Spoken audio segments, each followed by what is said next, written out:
all you need to do is have a seat, extend both legs, and then tuck one leg back.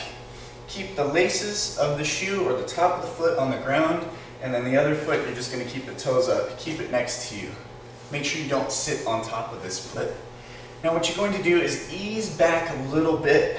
Now this is where a lot of people try to show off, and they end up dropping all the way down to the ground and then end up arching their back. Now when you do this, you want to try to keep your back straight and flat. You don't want to let the knee raise and lift up off the ground. So it's much better if you ease into it.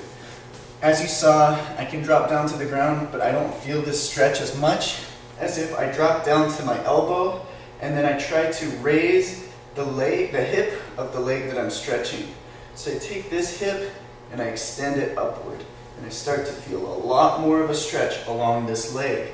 Now I also try to square up my shoulders. I'm going to be at a slight tilt, so I want to try to make sure my shoulders match that tilt of my hips. When that's nice and straight, then I feel this stretch all the way from top to bottom.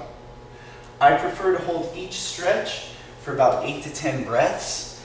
Now, not fast breathing, not slow breathing, just regular breathing.